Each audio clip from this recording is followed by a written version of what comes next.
You can walk through listings today and nothing looks broken.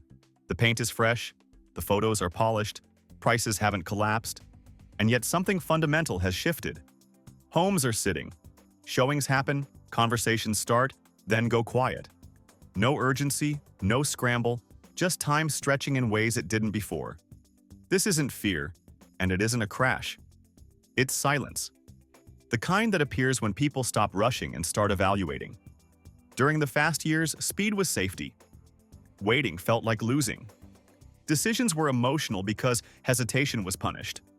That environment trained buyers and sellers to confuse motion with health. Now the motion slowed, and the confusion began. If you've been paying attention, you felt this before anyone named it. Listings linger without explanation. Buyers tour, nod, then disappear. Agents wait longer for replies. Sellers sense resistance but can't point to a single flaw. Nothing dramatic happens, which is why it's unsettling. Markets rarely flip loudly. They change posture first. Time is the signal everyone overlooks. Price still gets blamed, but time does the real work. Every extra day on market shifts perception. Early interest turns into comparison. Comparison turns into negotiation. Negotiation turns into optionality. When buyers realize they're allowed to wait, urgency dissolves without announcement. This isn't rejection, it's assessment. Buyers didn't vanish, they matured. They're asking different questions now. What happens if I'm wrong? What does this look like a year from now? What breaks if conditions tighten? Those questions don't create panic. They create pause. And pause changes everything. It moves power quietly. It exposes assumptions sellers didn't know they were making. It rewards patience instead of speed. If this feels familiar, you're not behind. You're early. You're noticing the silence that replaced urgency before headlines explain it, and before most people realize time, not price. Price gets the headlines, but time does the real work in housing markets. A home doesn't just sit there unchanged as days pass. It absorbs meaning. Each extra day quietly rewrites how buyers feel, even if nothing else moves. In fast markets, time disappears. Homes sell before anyone asks why. Speed feels normal, so buyers assume value. When that speed slows, the opposite happens. Buyers don't think, "This is fine." They think, "Why is this still here?" That question forms before logic kicks in. Time is not passive. It compounds perception. The first week creates curiosity. The second introduces comparison.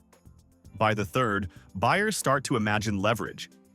Not because the home got worse, but because the market taught them patience again. A listing with no urgency invites scrutiny instead of excitement. Sellers almost always underestimate this shift. They watch price graphs and ignore clocks. They believe holding firm preserves value, but time doesn't preserve anything. It erodes certainty. Each showing without an offer whispers doubt to the next buyer. Was something found? Did financing fall apart? Is the seller inflexible? Silence fills the gaps. Buyers rarely articulate this process, but they feel it instantly. A home on day 5 feels different than the same home on day 40. The photos didn't change. The layout didn't change. The meaning did. Time turned confidence into optionality. Optionality turns interest into negotiation.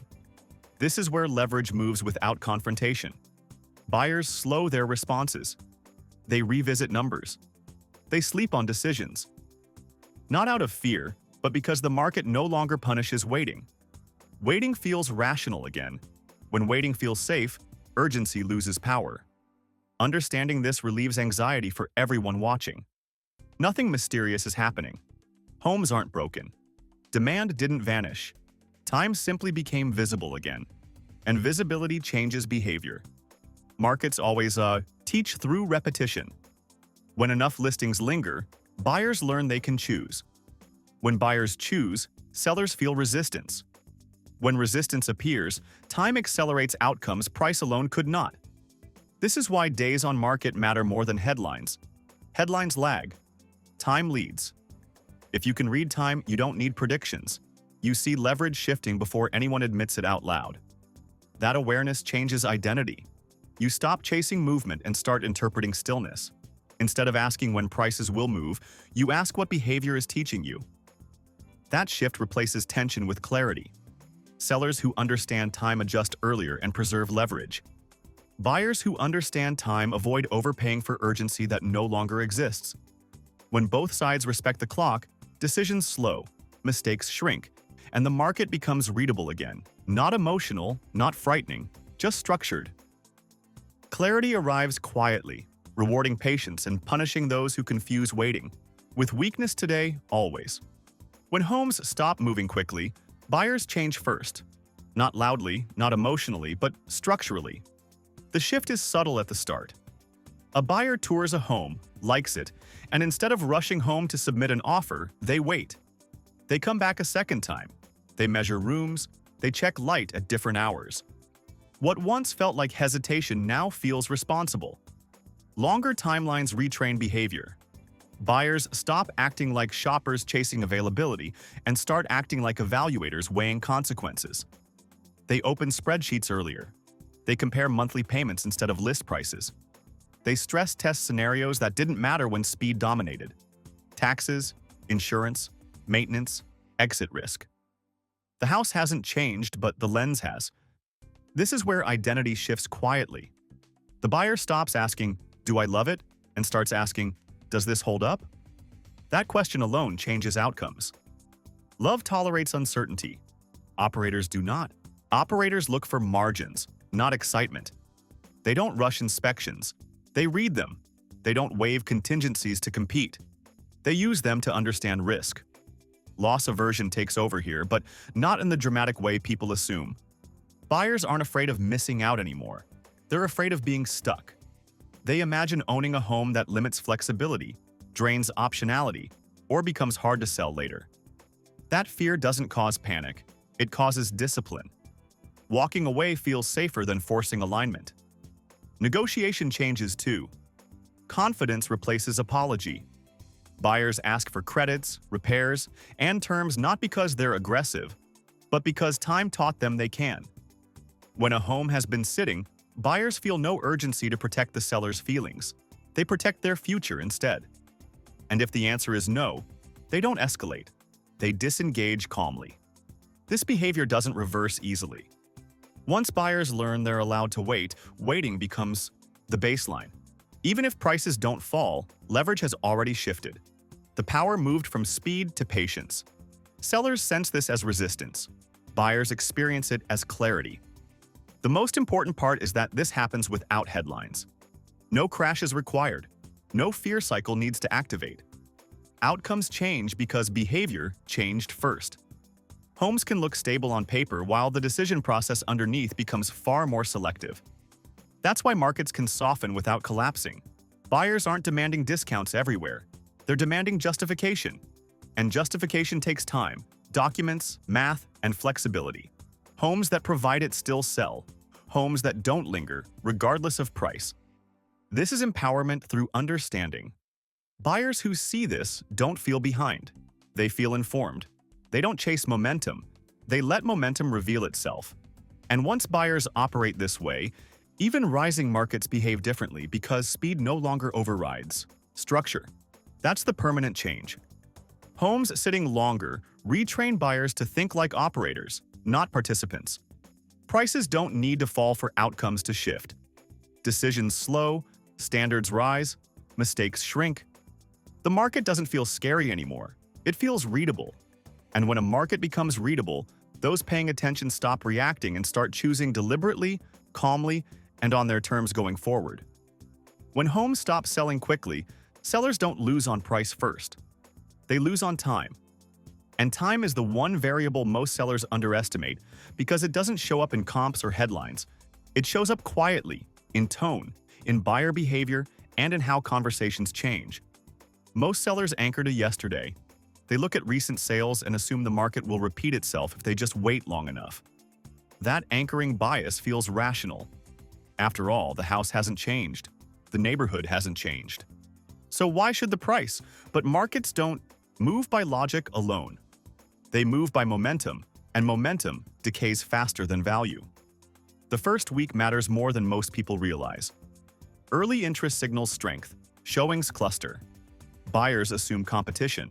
Offers come cleaner. When that window passes without traction, social proof reverses. Silence becomes information. Buyers start asking not what's great about the home, but why no one else committed. This is where sellers begin paying the invisible tax. Not in dollars yet, but in leverage. Each extra week adds friction. Buyers hesitate longer. Agents soften language. Feedback becomes vague. Nothing feels urgent anymore. And urgency, once lost, is expensive to rebuild. Microcuts feel like control, but they often do the opposite. 5,000 here, another adjustment there. Sellers believe they're testing the market. Buyers read it as resistance. They wait for the seller to finish arguing with reality. While waiting, they keep shopping. Options expand. Attachment fades. The longer a home sits, the more the seller's story weakens. A home that didn't sell quickly must justify itself. Even perfect listings start to feel negotiable. Not because something is wrong, but because time implies it. That implication sticks, regardless of condition or staging. Sellers rarely feel this happening. They still receive occasional showings. Interest hasn't disappeared. But interest without commitment doesn't protect value. It erodes it quietly. By the time a seller agrees to a meaningful adjustment, the market has already moved past the original expectation. This is the fear most sellers don't articulate. Not that they'll sell for less, but that they'll sell later and still get less. Time compounds regret. It narrows options. It hands leverage to the calmest buyer in the room. Understanding this reframes strategy. Pricing isn't about matching the last sale. It's about matching the moment. Sellers who adjust early preserve credibility and momentum. Sellers who wait pay the time tax instead. Markets don't punish optimism. They punish delay. And delay always costs more than people expect. That's the quiet lesson hiding in longer listings. Time changes how a home is perceived long before it changes the price attached to it. Sellers who recognize this early regain control. Those who dismiss it donate leverage to the market, 1 week at a time, until adjustment feels forced instead of strategic, and opportunity slips away without ever announcing its departure. By the time urgency returns, the outcome is already decided, and the seller no longer sets the terms in their favor again. When homes sit longer, the deal doesn't usually fail at the offer. It fails later, quietly, during the parts buyers use to rush through. Time doesn't just change perception. It triggers a chain reaction that reshapes financing, appraisals, and negotiation in ways most sellers don't anticipate. The offer still comes in, sometimes close to asking, sometimes clean. On the surface, nothing feels wrong, but underneath, the buyer's posture has changed. They're no longer trying to secure the home. They're testing whether it survives scrutiny. Longer days on market give buyers permission to slow every step down. Lenders feel this shift first. When a property lingers, underwriting tightens. Not officially, but practically. More documentation, more questions, less flexibility. The file doesn't move on trust anymore. It moves on verification. That alone adds friction sellers rarely see until timelines stretch. Then the appraisal arrives, and time shows up again. A home that sat longer becomes harder to justify at peak pricing. Appraisers don't just look at comps. They look at market reaction. Extended exposure signals resistance. Gaps appear where they didn't before. Sellers are asked to bridge them. Buyers hesitate to do it. This is where negotiation changes tone. Buyers don't threaten. They present math. Repair credits feel heavier. Rate buydowns matter more. Concessions once dismissed now anchor conversations. The longer the home sat, the more reasonable these requests feel to everyone involved. And here's the critical shift. Buyers now have exits. Inspection periods are used fully. Financing contingencies stay intact. Appraisal contingencies become leverage, not obstacles. Deals don't collapse dramatically. They dissolve during verification when confidence fails to keep up with paperwork. Liquidity erodes quietly here. Not through panic, but through optionality. Buyers know they can walk and still have choices. Sellers sense it but can't quite name it. Each delay reinforces the buyer's advantage. even if the price never officially drops. This is what happens next. Homes don't become unsellable. They become harder to close cleanly. The cost isn't always a lower price. It's more concessions, longer timelines, and higher uncertainty. That's real loss, just deferred. If this is reframing how you see the market, hit the bell. This is where most people fall behind. Understanding this chain reaction changes how you read listings. You stop asking whether a home is overpriced and start asking how exposed it is. Exposure creates friction. Friction kills certainty. And certainty is what lenders, appraisers, and buyers quietly require to move forward. The market hasn't frozen, it's recalibrated. Deals still happen, but they demand alignment across more checkpoints. When time stretches, each checkpoint becomes a decision point, and each decision point favors the party least in a hurry. That's why longer days on market matter more than headlines. They don't just slow sales, they rewire the entire transaction from confidence to caution, one verification step at a time, until only the strongest deals survive and everything else quietly falls away without drama, explanation, or warning. When homes sit longer, people reach for familiar explanations. It's seasonal. It's the election. It's rates. It's uncertainty that will clear once something external resolves. Those explanations feel comforting because they suggest urgency will return on its own. But what's happening now doesn't behave like a pause. It behaves like a lesson learned. Seasonality assumes behavior resets. That buyers rush again when spring arrives or when headlines turn optimistic. But buyers aren't waiting for permission anymore. They're waiting because waiting works. Time has taught them something valuable. Nothing bad happens when they slow down. Homes don't vanish overnight. Options don't disappear. Leverage doesn't evaporate. This is why comparing today to past cycles misses the point. In earlier markets, urgency was structural.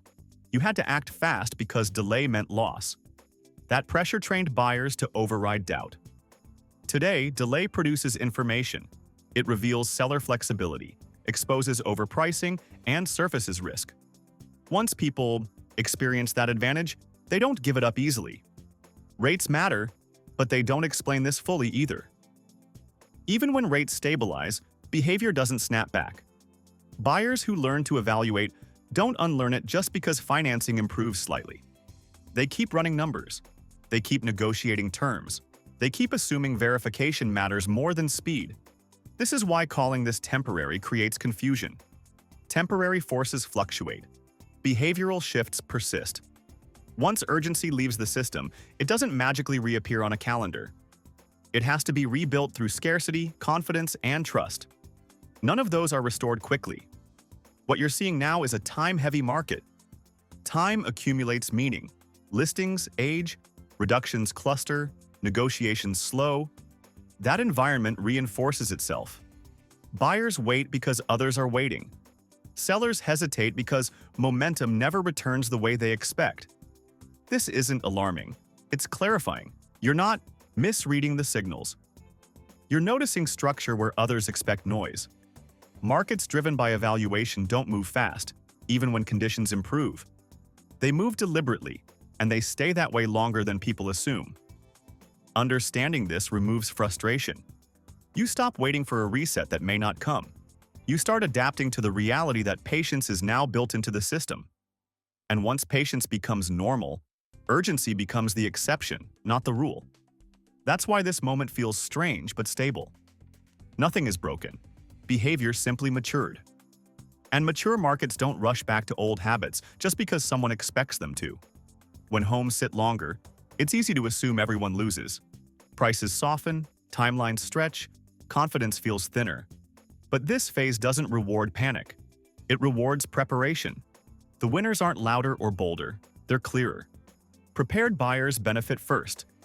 They're not chasing listings, they're studying them. Time gives them room to verify assumptions, compare alternatives, and walk away without consequence. Instead of fearing missed opportunities, they gain optionality. They negotiate terms instead of just price. They read documents carefully. They understand that leverage now comes from patience, not speed. This isn't hesitation, it's control. Flexible sellers also win. though fewer recognize it early. These sellers stop anchoring to peak comps and start responding to present behavior. They price for momentum, not memory. They offer transparency, realistic terms, and clean documentation. Because buyers trust clarity, these homes still move. Not explosively, but cleanly. While others wait for urgency to return, flexible sellers preserve dignity, timing, and outcomes. Patient operators sit in the middle. Investors, relocators, and long-term planners who understand cycles don't rush or retreat. They model risk, protect downside, and let the market reveal itself. When homes sit longer, data accumulates. Patterns emerge. Mispricing becomes obvious. Operators don't need perfect timing. They need alignment, and time-heavy markets provide it. What's really happening here is a redistribution of leverage. It's moving away from storytelling and toward documentation, away from emotion and toward verification, away from urgency and toward realism. That shift feels uncomfortable only if you're trying to play yesterday's game. This is where fear quietly exits the system. When you understand how time works, it stops feeling like decay and starts feeling like space. Space to think. Space to choose. Space to say no without penalty. Homes sitting longer don't signal failure. They signal a market that now rewards clarity over courage. And clarity is learnable. Once you adopt it, you stop reacting to listings and start positioning around them.